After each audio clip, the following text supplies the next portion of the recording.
Hi friends, Assalamu alaikum, welcome to my channel. இன்னைக்கு நம்ம சேனல்ல ஒரு சூப்பரான ஸ்பாஞ்சியா சாஃப்ட்டா ஃப்ளஃபியா ஒரு கேக் ரெசிபி தான் பார்க்க போறோம். Japanese cheese cake recipe.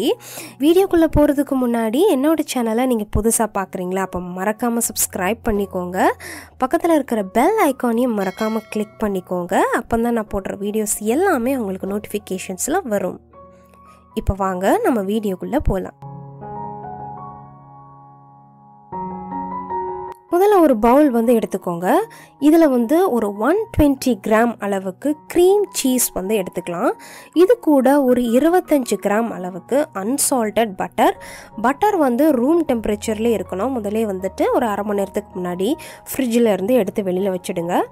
இப்போ இந்த பட்டர் அண்ட் க்ரீம் சீஸ் இதை ரெண்டையும் வந்துட்டு நல்லா வந்து ஸ்பேச்சுலா வச்சு நல்லா வந்து பீட் பண்ணிக்கோங்க. இந்த மாதிரி நல்லா வந்து மிக்ஸ் பண்ணி எடுத்துடுங்க. இந்த மாதிரி நல்லா மிக்ஸ் பண்ணதுக்கு அப்புறமா ஒரு 1/4 கப் அளவுக்கு காய்ச்சி ஆற வச்ச பால் அதையும் வந்து சேர்த்துக்கோங்க. சேர்த்துட்டு இது ஒரு வாட்டி நல்லா வந்து கலந்து எடுத்துக்கலாம்.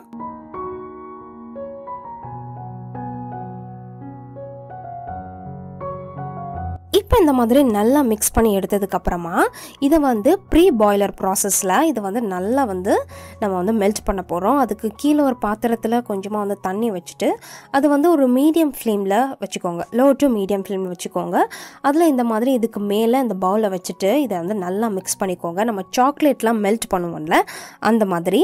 இப்போ இந்த பட்டர் இந்த பால் இது எல்லாமே வந்துட்டு நல்லா இந்த லம்ஸோடு இருக்குல்ல, இதை வந்துட்டு நம்ம வந்து இந்த ஹீட்டில் வந்து எல்லாமே வந்து உருகி அந்த லம்ஸ் எதுவுமே இல்லாமல் இது நல்லா வந்து மிக்ஸ் ஆகும். அது வரைக்கும் இதை நல்லா மிக்ஸ் பண்ணி எடுத்துக்கோங்க. இப்போ பாருங்கள், அந்த லம்ஸ் எதுவுமே இல்லை. அந்த ஹீட்டில் வந்துட்டு இது நல்லா வந்து மிக்ஸ் ஆகிடுச்சு. இந்த மாதிரி நல்லா வந்து மிக்ஸ் பண்ணி எடுத்துக்கோங்க. இப்போ வந்து ஃப்ளேமில் இருந்து இதை எடுத்துட்டு இது கம்ப்ளீட்டாக வந்து ஆறணும். ஆறினதுக்கு அப்புறமா தான் நம்ம வந்து இதை கேக்கில் வந்து சேர்க்கணும். அதனால் இதை ஓரமாக வச்சிடலாம்.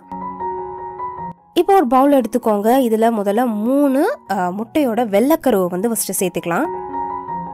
இதில் கொஞ்சம் கூட வந்து எல்லோ வந்து இருக்கக்கூடாது. அதனால் பார்த்து வந்து அதை செப்பரேட் பண்ணிக்கோங்க.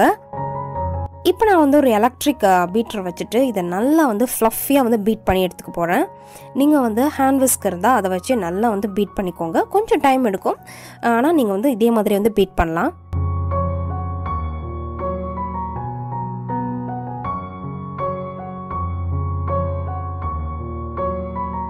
இப்போ இந்த மாதிரி நல்லா ஃப்ளஃபியாக வந்து பீட் ஆனதுக்கு அப்புறமா இதில் வந்து ஒரு 1/4 கப் அளவுக்கு சுகர் வந்து சேர்த்துக்கலாம். நீங்கள் வந்து சுகர் பவுடர் பண்ணியும் சேர்க்கலாம், இல்லை இந்த மாதிரி கூட நீங்கள் சேர்த்துக்கலாம். நீங்கள் ஹேண்ட் விஸ்க் பயன்படுத்துகிறீங்கன்னா நீங்கள் கண்டிப்பாக பவுடர் பண்ணி சேர்த்துக்கோங்க. இப்போ நம்ம வந்துட்டு திரும்ப இதை நல்லா வந்து மிக்ஸ் பண்ணி எடுத்துக்கலாம்.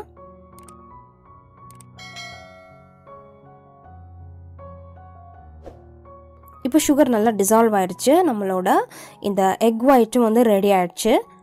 அடுத்து இதில் 3 வந்து அந்த எல்லோ கரு இருக்குல்ல அதை வந்து சேர்த்துக்கலாம், எக் யால்க்.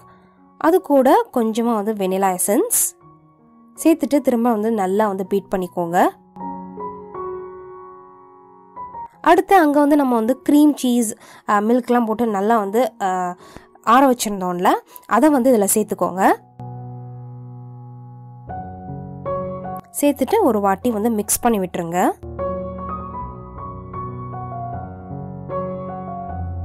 அடுத்து இப்போ நம்ம மாவு பொருட்கள்லாம் வந்து சலிச்சு வந்து சேர்த்துக்கலாம். இதில் மைதா வந்து ஒரு 16 கிராம் வந்து சேர்த்துக்கோங்க. கார்ன்ஃப்ளவர் வந்து ஒரு 10 கிராம் அளவுக்கு சேர்த்துக்கோங்க. சேர்த்துட்டு இப்போ இதை நம்ம வந்து சலிச்சு சேர்த்துக்கலாம். பேக்கிங் பவுடர் எதுவுமே வந்து தேவையில்லை.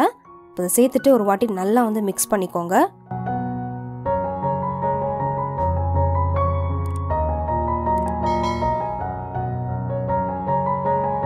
இப்போ இதை நம்ம நல்லா மிக்ஸ் பண்ணியாச்சு. அடுத்து இப்போ வந்துட்டு ஒரு பேக்கிங் மோல்டு கேக் மோல்டு வந்து எடுத்துக்கோங்க. நான் 6 இன்ச்சுக்குள்ள பேக்கிங் மோல்டு வந்து எடுத்திருக்கேன். அதில் வந்து நல்லா வந்து பட்டர் பேப்பரை வந்து யூஸ் பண்ணியிருக்கேன். அதில் வந்துட்டு நம்ம வந்து கேக் பேட்டரை வந்து ட்ரான்ஸ்ஃபர் பண்ணிடலாம். இப்போ அந்த ட்ரே இருக்குல்ல அதில் வந்துட்டு சூடான வெந்நீயை வந்து நம்ம சேர்த்துக்கலாம். இப்போ இதே மாதிரி சேர்த்துட்டு இப்போ நான் இது வந்து ஓவனில் வந்து வைக்க போகிறேன். ஓவனை வந்துட்டு ஃபஸ்ட்டே வந்து ப்ரீ ஹீட் பண்ணிக்கோங்க. ஒரு 10 நிமிஷம் போல் ப்ரீ ஹீட் பண்ணிக்கோங்க. இது ஒரு 180 டிகிரி செல்சியஸில் ஒரு 30 நிமிஷம் வந்து நம்ம பேக் பண்ணி எடுத்துக்கலாம். இதையே நீங்கள் ஓவன் இல்லைன்னா நம்ம இட்லி பாத்திரம், குக்கர் அதெல்லாம் இருக்குல்ல, அதில் கீழே கொஞ்சமாக தண்ணி வச்சுட்டு அதுக்கு மேலே ஒரு ஸ்டாண்ட் மாதிரி வச்சு இந்த கேக் டின்னை அப்படியே நீங்கள் உள்ளே வச்சுடுங்க. மேலே வந்து ஒரு அலுமினியம் ஃபாயில் இல்லை ஒரு பிளேட் வச்சு நீங்கள் கேக் டின்னை கவர் பண்ணிவிடுங்க. ஏன்னா அந்த தண்ணி வந்து பாயில் ஆகி இந்த கேக்கில் விழ வாய்ப்பு இருக்குல்ல, அதனால் நீங்கள் அந்த மாதிரி கூட செஞ்சுட்டு நீங்கள் வந்து இதை பேக் பண்ணி எடுத்துக்கலாம். இப்போ நான் இதை ஓவனில் வச்சிடலாம்.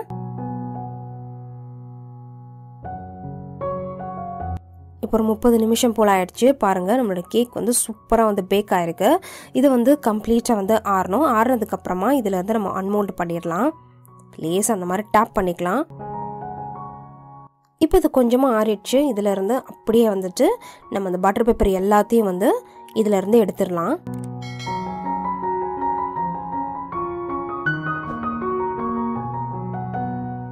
அப்படியே வந்து கவுத்துட்டு கீழே இருக்கிறதையும் நம்ம வந்து ரிமூவ் பண்ணிடலாம்.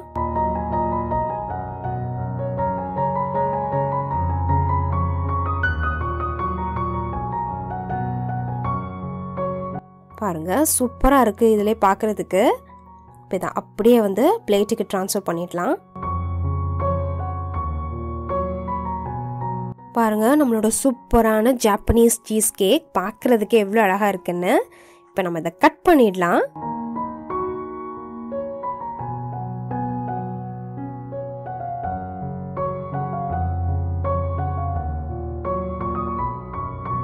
பார்க்கவே ரொம்பவே ஃப்ளஃபியாக ஸ்பாஞ்சியாக இருக்குது.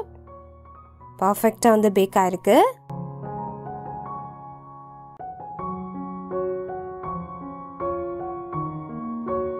இப்போ நம்ம அதை டேஸ்ட் பண்ணி பார்த்துடலாம். ரொம்பவே சாஃப்டாக இருக்குது. டேஸ்ட் அட்டகாசமாக இருக்குது. நீங்களும் இந்த சூப்பரான ஜாப்பனீஸ் சீஸ் கேக் ரெசிபியை உங்கள் வீட்டை ட்ரை பண்ணி பாருங்கள். ட்ரை பண்ணி பார்த்துட்டு எப்படி இருந்ததுன்னு மறக்காமல் கமெண்ட் செக்ஷனில் சொல்லுங்கள். இந்த வீடியோ உங்களுக்கு பிடிச்சிருந்தா கண்டிப்பாக லைக் பண்ணுங்கள். உங்கள் ஃப்ரெண்ட்ஸ் அண்ட் ஃபேமிலியோடு ஷேர் பண்ணுங்கள்.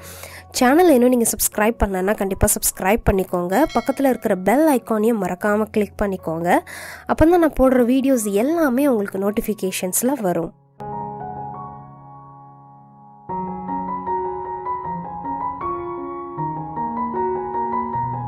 Thanks for watching.